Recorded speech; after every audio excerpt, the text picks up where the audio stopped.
Ça y est, on est en décembre et tout le monde se réjouit. Les fêtes de fin d'année approchent à grands pas. Ça va pas toi? Tu te réjouis pas? Me dis pas que c'est à cause de Maria Carey, t'as déjà une overdose, même si en effet, je pourrais bien le comprendre. Ah, j'ai compris. Toi, ce qui te réjouit pas, c'est ça va augmenter ta charge mentale. C'est ça? C'est bien ça, la charge mentale, c'est l'impression d'avoir un tourbillon qui ne s'arrête jamais dans sa tête, de devoir penser à tout, de devoir tout gérer, tout le temps et pour tout le monde. Tu te reconnais? Du coup, tu restes un petit peu pour qu'on en parle? Lave-toi les dents, prépare le sac de sport des enfants, on y va, c'est parti.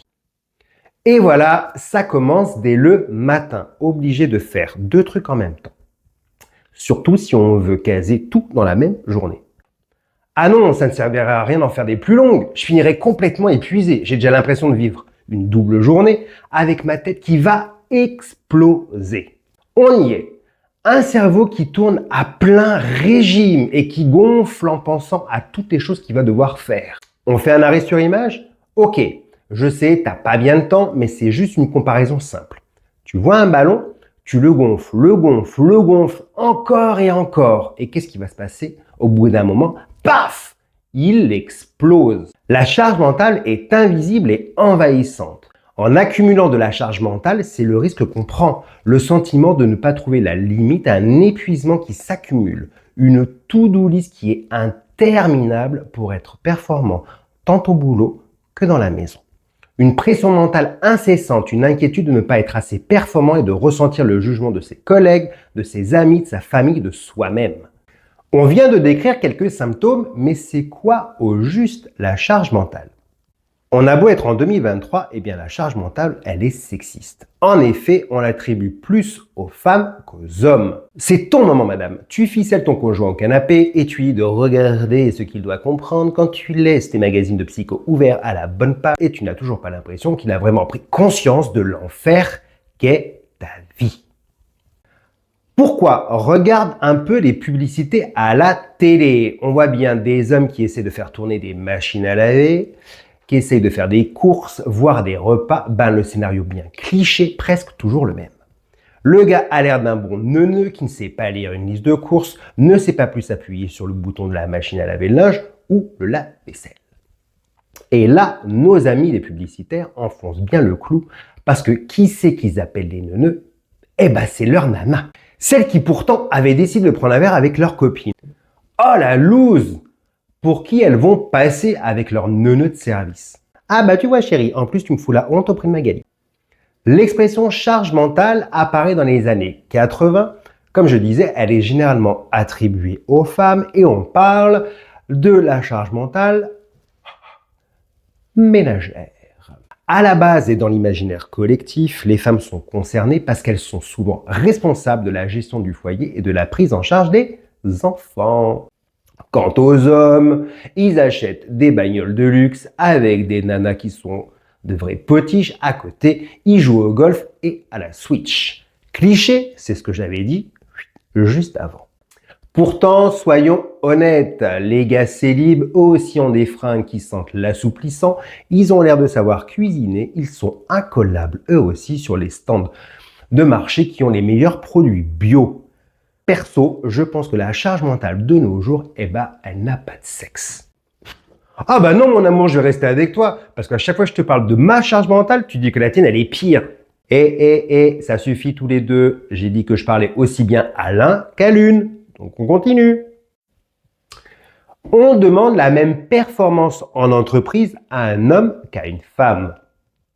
Les schémas classiques de la famille ayant évolué, une partie d'entre eux se retrouvent aussi avec des enfants, 1 semaine sur 2. Ils sont parfaitement au courant de ce que ça représente que d'aller bosser tout en s'occupant d'un foyer, parce que non, tous ne jouent pas au golf ou à la Switch. Il y en a même qui ont bossé en télétravail tout en faisant la classe aux enfants pendant la période du confinement. Et toc! On n'est pas là pour débattre des polémiques que certains courants féministes se plaisent à entretenir, donc on retourne à notre charge mentale. Alors, d'où ça vient? Peu importe le statut que nous avons, nous devons jongler toute la journée entre notre travail, les tâches ménagères, les réseaux sociaux, les enfants, les amis, le sport qu'on aimerait faire, les desserts qu'on aimerait faire aussi bien que Cyril Lignac, dans Le Meilleur Pâtissier, les super vacances qu'on aimerait organiser de façon aussi paradisiaque que les influenceurs. On reçoit des injonctions de performance en permanence. Nous y voilà, les fameuses injonctions. Tu te souviens, j'ai commencé la vidéo en te parlant des fêtes de fin d'année. Comme j'ai de la suite dans les idées, c'est là que tu comprends pourquoi. Parce que c'est une des périodes de l'année pendant laquelle on reçoit un max d'injonctions. Le calendrier de l'Avent est enclenché pour que tu trouves les plus beaux cadeaux pour tes neveux et tes nièces. Tu dois inviter tel ou tel au repas de Noël, ce que tu vas cuisiner pour ce repas qui doit être absolument parfait. Et là, tu as déjà ton boss qui te demande le bilan comptable du mois, les indicateurs commerciaux, et tu as Kimberley qui veut que tu te libères et que tu l'accompagnes à une sortie scolaire. Kevin qui part en colo pendant les fêtes et qui a tellement grandi depuis l'année passée qu'il n'entre plus dans son pantalon de ski. Tu attends juste une chose, c'est que les fêtes de fin d'année soient finies. N'y pense même pas parce que à la rentrée, ça recommencera.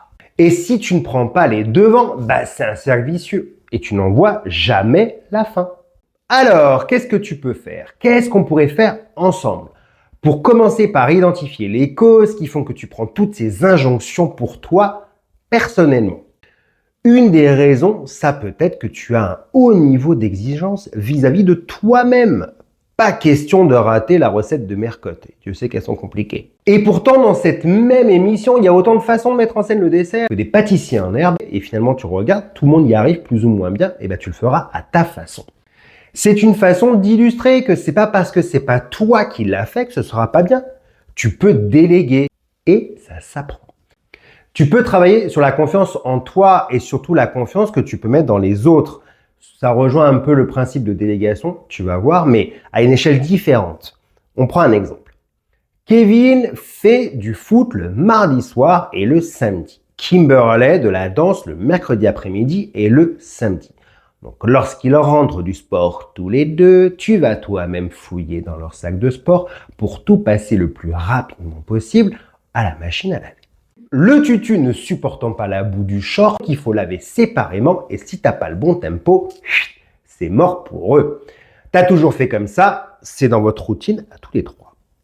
Mais t'as déjà pensé à faire autrement en les infantilisant un peu moins par exemple. Ok, ils aiment bien sentir tout bon au prochain entraînement et toi ça te va très bien parce qu'on vit pas chez Mimi Cracra. C'est Kimberley et Kevin qui veulent se sentir bien dans leurs vêtements de sport. Mais c'est toi qui te tapes les sacs de sport à vider.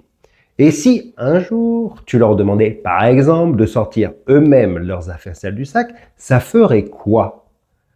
Tu n'aurais plus qu'à ouvrir le bac à linge pour prendre ce qu'il y a dedans et roule bouboule, la machine à laver qui tourne. Ok, si tu as toujours fait comme ça, on va pas se mentir, il peut y avoir un ou deux oublis au départ, mais rassure-toi. Comme c'est aussi eux qui veulent avoir des tenues de sport impec, au bout de 2 fois, il y a des grandes chances qu'ils comprennent. Pour les cadeaux des neveux et des nièces ou le repas de fête de fin d'année en famille, c'est pareil, tu peux déléguer, demande à chacun de participer. Qui la bûche, qui les huîtres, qui le chapon, et hop, à Créteil. Parce que si tu commences à prendre tout sur tes épaules, tes petites épaules. Si tu te tapes les courses seul, tu prépares le repas seul, et après que tout le monde ait bien mangé et se soit barré, qui c'est qui va ranger la maison? C'est Bibi. Bon, j'ai pris volontairement des exemples qui relèvent de la sphère privée, mais dans la sphère professionnelle, on a aussi une charge mentale. On a tous des objectifs, que ce soit en termes d'horaires à respecter, d'objectifs à atteindre. Des clients internes ou externes à satisfaire, des fournisseurs qui ont eux-mêmes leurs contraintes et qui ont un peu de retard dans les livraisons, les collaborateurs qui sont absents pour une raison ou pour une autre. Et dès qu'un grain de sable se glisse dans les rouages, il faut s'adapter, se demander encore comment on va pouvoir s'en sortir. Dès lors qu'on a du mal à hiérarchiser les priorités, à déléguer certaines obligations que l'on se met, on se retrouve vite dans le tourbillon dont je te parlais au début. On prend le risque de s'oublier, de perdre ses propres repères, de se sentir mal en permanence, ou d'avoir l'impression de mal faire, de se sentir submergé au bout du rouleau. Se faire accompagner peut être une solution. Pour commencer, pour prendre un peu de recul par rapport à une situation, quand on est dans un tourbillon de notre propre charge mentale, il est possible que nous ne puissions pas voir d'autres options. On prend l'exemple. Tu es devant un mur qui a une fenêtre. Il faut que tu sors de la pièce, mais tu es au 3e étage et tu as un peu la trouille de sauter. Tout d'un coup, quelqu'un rentre dans la même pièce et il te demande ce que tu fais. Toi, tu lui montres la fenêtre et tu lui dis que tu veux sortir. Tu comprends quand il a cassé ton tunnel de pensée qu'en prenant un peu de recul, là, le mur, tu ne le vois plus de la même façon. Que la fenêtre qui est devant toi n'est plus la seule issue parce qu'il y a aussi une porte vachement plus pratique pour sortir.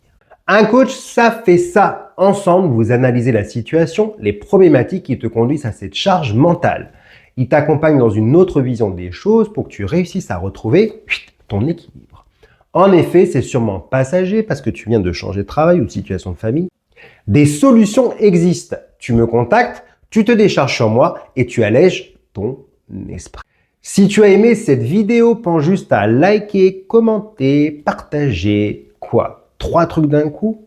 Et oui, comme tu auras à nouveau du temps pour toi, tu peux me suivre sur mes réseaux sociaux, Instagram, Facebook, TikTok, ma chaîne YouTube, le tout compilé sur mon site tac-teachandcoach.com. Je te dis à bientôt pour une nouvelle vidéo.